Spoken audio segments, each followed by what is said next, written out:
continuamos en Hola El Salvador y este día, después de hablar un poquitito de los retos y todo esto, nos vamos a insertar en lo que les había dicho, el tema del día, el tema médico del día, que es muy importante y lo tenemos que tocar, y es la hepatitis infecciosa. Esta es una enfermedad que realmente hay que ponerle mucho ojo y por eso trajimos a un experto. Él es médico infectólogo y es Iván Solano. Letra de doctor. Letra de doctor. Yo lo digo, letra de doctor. O sea, estoy... Qué chiva su letra. Gracias. O sea, yo no entiendo. Antes de empezar, buenos días, doctor. Doctor, ¿les enseñan a cómo escribir en la universidad? Porque todos los doctores tienen la letra así. Les voy a explicar por qué la letra de los médicos se va deteriorando conforme pasa el tiempo. Es el hecho de que tú tienes que ver, cuando tú trabajas a nivel institucional, tú tienes que ver muchos pacientes y el tiempo es muy corto. Entonces, tienes que hacer recetas, tienes que hacer boletas de exámenes y ahí se va deteriorando. Cuando mi profesora de primer grado se moriría, le daría un infarto al ver la letra que hoy tengo. Ya no dibujar la letra. Exacto, pero esa es una de las razones. Ay, ¿no? es parte del oficio entonces. Sí, es parte del Nos han oficio. sacado de la duda. En la farmacia, el productor dice, pero en la farmacia le entienden. Pues sí, todos los días están viendo recetas. Por eso con como que solo jeroglíficos. pasar la receta, digamos de qué es la receta, vaya señor de la farmacia. O sea, ni Creo saben que qué son las están últimas 3 letras que entienden y dicen, ah, sí. No, claro. pero hay doctores que solo escriben como que las primeras dos, incluso, o sea, una rayita. Pero bueno, ese no es el tema del día. Ese otro día lo vamos a platicar. Lo vamos a tocar, temas curiosos de los doctores. Ya van a ver, lo vamos a poner en la checklist de temas a tocar. Pero en este día vamos a hablar de la hepatitis. Es una enfermedad que se da muy comúnmente en nuestro país y que se caracteriza, si no me equivoco, doctor, no me va a dejar mentir, porque se te ponen los ojos amarillos. Sí. Ese es uno de los síntomas. ¿Por qué? O sea, ¿a raíz de que la hepatitis da este tipo de síntomas? Si quiere, antes de entrar a hablar un poquito de lo que es los síntomas de la hepatitis, hablar qué es hepatitis. Exacto. ¿Qué es hepatitis? Que significa inflamación del hígado. El hígado es un órgano vital y que participa mucho en la digestión de los alimentos, en el metabolismo, en la producción de factores de coagulación para que no tengamos problemas de sangramiento, etc. Entonces su función es muy vital. De tal manera que se inflama, al igual que nosotros cuando estamos enfermos no trabajamos bien. Entonces puede darnos problemas en el funcionamiento que normalmente lo hace. Ahora, hay varias causas de hepatitis. ¿Vean? Dentro de las causas hay causas no infecciosas, causas infecciosas. Y ahora vamos a hablar de las causas infecciosas, ¿no? Y dentro de estas las hepatitis virales, que son las más frecuentes. Y son 5, digamos. Desde la letra A hasta la letra E, las mismas letras, A, B, C, D, E. Son diferentes tipos de hepatitis. Son diferentes tipos de hepatitis producidos por virus diferentes, pero que algunos de ellos comparten formas de transmisión y se diferencian también por esos mecanismos de transmisión. Entonces, quiero decir también, cuando usted me hace la pregunta acerca de los síntomas, todas las hepatitis virales e incluso otras que no son infecciosas se manifiestan de la misma manera. Se le sube la bilirrubina a uno. Y entonces por eso se pone amarillo de los ojos, se pone amarillo de la piel, ¿verdad? La orina puede salir oscura. Además, las heces me pueden cambiar de color porque el hígado participa con la bilirrubina en el metabolismo de la bilirrubina. Entonces, si está inflamado, puede haber alteraciones en esta producción de bilirrubina y se da este tipo de problemas, ¿no? Además me puede dar fiebre, que no es muy elevada, dolores de cabeza, malestar general y pues se me quita el hambre. ¿Ven?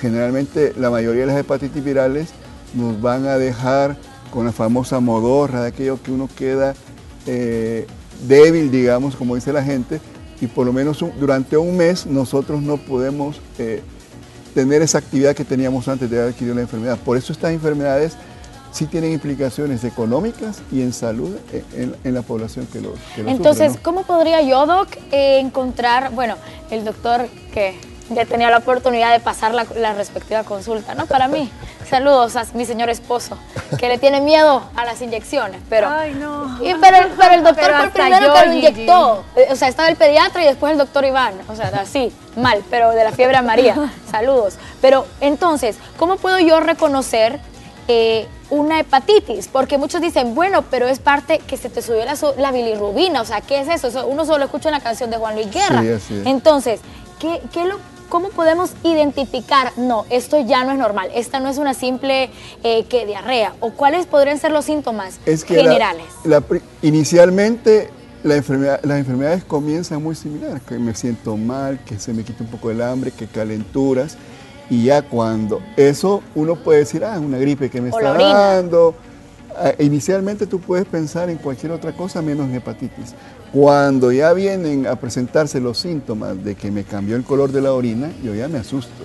O que me cambió el color de las heces fecales, también me asusto. O se me pone amarillo. ¿Qué color? Ajá. El color de las heces se vuelve blanca porque se queda sin pigmento de bilirrubina debido a que está inflamado el hígado.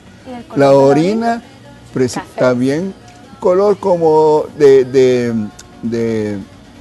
un color oscuro como una bebida carbonatada que conocemos, entonces nos asustamos. Y eso es debido también a alteraciones de la bilirrubina. Entonces, cuando ya se me dan estos síntomas, ya un médico experimentado pues va a decir, bueno, esto es una hepatitis. A la primera. Exactamente, pero inicialmente la enfermedad puede confundirse con cualquier cosa. Y es importante aclarar que los médicos no le van a poder decir a usted solo por los síntomas, tú tienes hepatitis A, tú tienes hepatitis B, etc. Hay que hacerle examen de sangre, porque los síntomas, como les dije en un principio, son similares y además hay que hacer ese examen de sangre para identificar qué tipo de hepatitis. Doctor, pero ya que tocan los diferentes tipos de hepatitis que hay, ¿cuál es el más peligroso? Estamos hablando de hepatitis A hasta la letra E. Hasta la letra E. Bueno, mire, aquí aprovecho también para hacer un comentario en cuanto a que no hay ningún tipo de hepatitis benignas, ¿verdad? O la hepatitis de la buena, le dice. Cuando uno interroga a los pacientes, le dice, mire, ¿usted ha tenido antes hepatitis? Sí, doctor, cuando estaba pequeño me dio la de la buena, ¿verdad? La buena. No existe ninguna hepatitis buena. Incluso me dio tristeza escuchar al señor viceministro de Salud Pública hablando de la hepatitis buena con respecto a la hepatitis A. No hay ninguna buena. Estamos enfermos, entonces no puede ser bueno que estemos enfermos. Ahora bien, la hepatitis A es la más frecuente en nuestro país. ¿Por qué? Porque está asociada a la ingesta de agua o de alimentos contaminados con heces fecales humanas. Porque una persona con hepatitis A elimina el virus a través de las heces. Y entonces se contaminan los alimentos, se contamina el agua. Por eso, desde la Patagonia en la Argentina hasta el Río Bravo en México, es la hepatitis más frecuente en Latinoamérica, porque está asociado mucho a condiciones socioambientales importantes. Luego está la hepatitis B y la hepatitis, todas estas hepatitis, y en el caso de la hepatitis A, se puede complicar, aunque es menos del 1%, con una situación que se llama hepatitis fulminante, en el cual mi hígado deja de funcionar. Y como dejó de funcionar y ya no va a tener una reversión hacia la normalidad, yo me muero o necesito trasplante de hígado, cosa que no se hace en el país y que se hace en otros países, pero que es sumamente caro. Entonces, la hepatitis A es la causa más frecuente de hepatitis fulminante en El Salvador, aunque es menos del 1%, pero sí puedo llegar a complicarme con una hepatitis A, por lo tanto, no hay hepatitis benigna, ¿verdad? Luego están las hepatitis B y las hepatitis C, que comparten algunas formas de transmisión. Sobre todo la hepatitis B se considera una infección de transmisión sexual. Es 100 veces más contagioso que el virus del SIDA, ¿verdad? Y nosotros hablamos más del SIDA, pero menos de la hepatitis B. Es un asesino peor, que tiene unas características más difíciles. Es de difícil tratamiento, la hepatitis B crónica. Además, yo puedo 20, 30 años después, si yo soy portador del virus y no me he dado cuenta, porque yo paso sin síntomas durante ese tiempo, puedo llegar a terminar en una cirrosis hepática, es decir, el hígado se me arruina progresivamente, o en un cáncer de hígado. Entonces, son enfermedades terribles. 250 millones de personas en todo el mundo son portadores crónicos y más de medio millón de personas mueren a causa de cáncer de hígado por hepatitis B, por hepatitis virales crónicas, incluido hepatitis C también, o cirrosis hepática. Entonces, ¿cómo reconozco la B? Haciéndose exámenes. Georgina, hay un examen ¿Los que se llama... síntomas en este caso a la hora de tener relaciones sexuales o cómo? Mira, no va a haber, la persona que es portadora del virus no tiene ningún tipo de síntomas, se siente bien, no sabe que puede estar enfermo o enferma. Entonces, por eso es que casi inmediatamente muere el contacto con el ambiente. En cambio, este virus de la hepatitis B se queda hasta 24 horas, digamos, vivo, viable. La hepatitis C también me puede llevar a cirrosis, a cáncer de hígado, y la principal forma de transmisión es cuando yo me hago, ¿cómo se llama? Perdón, los usuarios de drogas intravenosas, aquellos que comparten jeringas y se inyectan drogas, compartiendo las jeringas. Esa es la principal forma de transmisión. Además, puede hacernos tatuajes, ¿ya? En lugares donde no se guardan las medidas adecuadas. Los dos virus, tanto el de la hepatitis B como la hepatitis C, pueden persistir en el líquido que utilizan para, no sé cómo se llama, para hacer los tatuajes. Ahí puede persistir. Entonces, son enfermedades. En la tinta.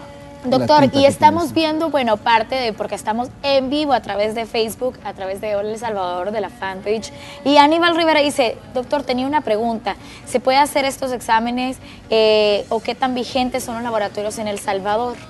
Sí, ambos exámenes, bueno, todos los exámenes de anticuerpos contra los virus de hepatitis están disponibles en El Salvador. Vean, quiero decirles que los bancos de sangre, cuando yo dono sangre, sea en el Ministerio de Salud, sea en un hospital privado, en el Seguro Social, la prueba de hepatitis B, de hepatitis C, incluida el VIH y otras enfermedades, me las hacen. Antes de donar, ¿verdad? Antes de, o sea, toman mi sangre, pero a mi sangre, antes de transfundírsela a otra persona, le hacen estas pruebas. Dice Julie Velázquez y Víctor Mendoza, súper interesante el tema, bonito tema, gracias de verdad por ese espacio. Y dice Alice Debrán, dice, una consulta, a mí me dio hepatitis cuando era niña, me han dicho que yo no puedo donar sangre aunque quiera, ¿qué tan cierto es? Lo que sucede, mire, lo más probable, señora Debrán, de que usted haya tenido la hepatitis A, lo más probable. Ahora, sana, como dicen por ahí, la benigna. La benigna. No. Y es más frecuente en la infancia la hepatitis A, porque es cuando nos andamos en el suelo, agarramos las cosas, nos las metemos a la boca, compartimos con los compañeros las cosas que andamos, y es la más frecuente. Pero por disposición internacional de seguridad de los bancos de sangre, si yo cuando me están interrogando me dicen, ¿y usted ha tenido hepatitis? Pues si yo digo sí, la siguiente pregunta es ¿de cuál tipo? No lo sé, ya eso es condición, ¿verdad?, para descartar mi sangre, y por eso es que le habrán dicho a la señora de que ya no puede volver a donar sangre. Pero si verdaderamente si supiéramos que había sido hepatitis A, que la persona tuvo, no es contraindicación verdaderamente para seguir transfundiéndose, porque no se va a transmitir por sangre la hepatitis A, a diferencia de la hepatitis B y C. Ok, doctor, ya vamos a seguir hablando de este tema, pero hay una nota interesante que tiene mucho que ver con el tema de la hepatitis, que son alimentos que nos pueden ayudar a prevenirla o alimentos que nos pueden ayudar a mejorar cuando tenemos esta enfermedad. Vamos a ver. A los pequeños conejitos que les encanta la zanahoria, pues muy bien por ustedes, porque ¿es cierto, doctor, que hay alimentos que nos pueden ayudar a prevenir la hepatitis como lo que estamos viendo? Porque hay mitos y lo dijimos cuando estábamos viendo la nota, hay un mito de la famosa miel, que uno se tiene que atorzonar con miel para cuando tiene hepatitis, para que se le nivele la bilirrubina y no sé qué, y hay mucha gente de que de verdad casi que el litro de miel al día se termina consumiendo.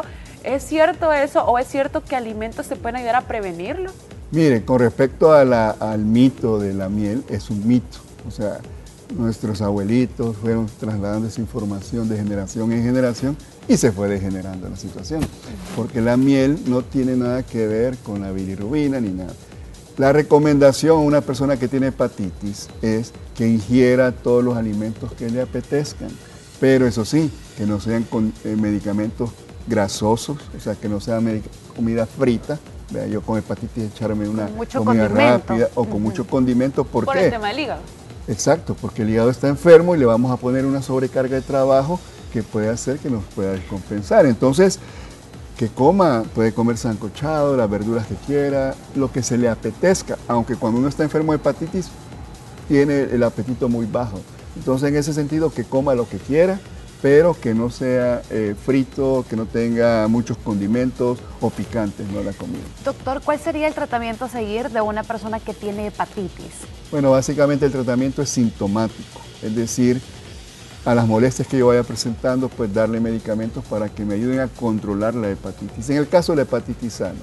En el caso de la hepatitis B, igual, bueno, en todas las hepatitis virales igual, ¿vea? Solamente cuando ya me vuelvo portador crónico del virus o tengo una hepatitis B o hepatitis C viral crónica, ahí sí hay medicamentos que deben de darse para evitar esa historia que les digo yo, de terminar en un cáncer de hígado o una cirrosis hepática. Pero en una hepatitis aguda, una hepatitis viral aguda, debemos nosotros de darle, si yo tengo náuseas o tengo vómitos, medicamentos para controlar eso. Si yo tengo calentura, pues acetaminofén. Si yo tengo diarrea, pues medicamentos para mejorar un poco esto. Ahora, la enfermedad ella sola va a desaparecer.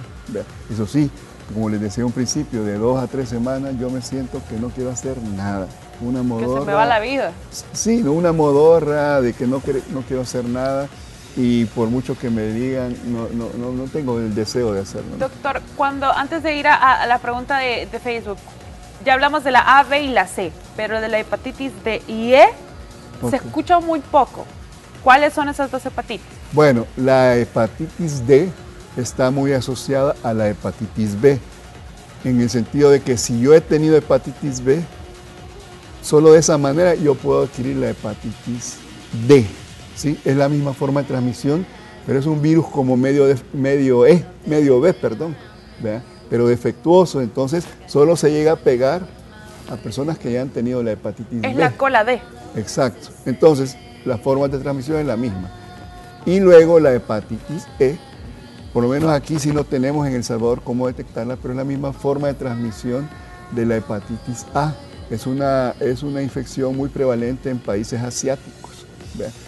Que igual que se comporta como una hepatitis A, es decir, me da la infección, no voy a quedar con secuelas, pero sí me puede dar una hepatitis fulminante. Bueno, Jacqueline García, y esta última pregunta que vamos a estar respondiendo en esta mañana, aquí a través del Facebook, y dice, muy interesante, una pregunta, a mí me dio hepatitis cuando tenía 12 años, y hoy tengo 32, pero de unos meses para acá he notado que no puedo ingerir alcohol, porque los dedos de las manos se me inflaman y luego se me revierte la piel y se descascarona. ¿Por qué será? ¿Tiene algo que ver? Y también, bueno, Julia Torres menciona acerca de la hepatitis alcohólica. Sí. ¿Se le puede repetir? Bueno, con respecto a la primera pregunta, yo le recomendaría a la televidente que vaya a pasar consulta con un especialista para que veamos si puede estar o no asociado a esto, porque pudiera ser que esté asociado, pero hay que hacer exámenes y una evaluación clínica para poder orientarla de mejor manera. Y con respecto a la hepatitis alcohólica, sí, es un tipo de hepatitis, pero en aquellas personas que tienen una ingesta fuerte de alcohol, ¿vean? Y es la famosa que cuando uno los ve y es muy frecuente la hepatitis alcohólica, obviamente, pero no toda la cirrosis hepática. Esto es un punto bien importante, porque aún los médicos, cuando atendemos a un paciente en un hospital y vemos de que me dicen, una hepatitis, tiene cirrosis, ya todos lo asociamos a que este haber sido alcohólico. No, señor. La hepatitis alcohólica es un tipo de hepatitis que me puede llevar a cirrosis, pero no hay que olvidarnos de las hepatitis B, de la hepatitis C y de otros tipos de virus que también nos pueden llevar a eso. Entonces, la hepatitis alcohólica, obviamente, como su nombre lo dice, es asociada al uso de alcohol. Y si me dicen que yo tengo hepatitis alcohólica y sigo bien galán con alcohol, ingiriendo alcohol, pues voy a tener problemas. Se me puede hacer cirrosis. Exacto. O cosas así. Podría llegar a darme cáncer también de hígado. Y el A, B, y C, y el D, y el E, y el D, Z, ¿se puede volver a dar la hepatitis? Una vez te da, ya no te vuelve a dar. La hepatitis A, la hepatitis E, no. Una vez nos dio, ya nos inmunizamos. Como que se limpió nuestro... Exacto. La hepatitis B y la hepatitis C nos podemos volver, igual la hepatitis D, nos podemos volver portadores crónicos de estos virus. Por lo tanto, podemos tener recaídas de hepatitis. Es decir, sí, hay un momento que estoy bien, pero hay momentos que se me sube la bilirrubina y entonces me da síntomas y luego vuelve a la normalidad y así es una fluctuación. Y otra cosa antes de terminar es que hay hepatitis de las 5 hepatitis virales que nosotros hemos hablado, hay dos que se pueden prevenir a través de vacunación. Uno es la hepatitis A, hay vacuna para ponerse con hepatitis A, tanto en la edad pediátrica como en la edad adulta, y vacuna para protegernos contra la hepatitis B. Contra la hepatitis B, como le digo, es importante. Me hago yo la prueba de hepatitis B y salgo negativo, es recomendado que me ponga la vacuna contra la hepatitis B, porque ya le dije, es sumamente transmisible y las formas de transmisión pues, de vía sexual, pues es mejor prevenir. Esta solo se ¿Se coloca pone solo una vez? La hepatitis B. La hepatitis B son 3 dosis. Okay. Una hoy, Qué otra al pinchón. mes y otra a los 6 meses. Okay. Y dependiendo se puede repetir un refuerzo a los 10 años. La hepatitis A son 2 dosis, una hoy y otra a los 6 meses. Bueno, doctor, mil gracias realmente por todo esto. Yo creo que ese tema se nos queda corto, se nos Claro. queda sumamente Sí, es bien corto. Y extenso. qué tema más interesante de tocar, porque es algo que se da muy comúnmente en nuestro país. Y bueno, muchísimas gracias por traernos todas estas inquietudes que tenemos. Ya vieron, hay diferentes tipos de hepatitis, hay que cuidarse, se puede prevenir, como lo decía el doctor, con sus vacunas y con todo esto. Así que bueno, gracias, doctor. Recuerden, el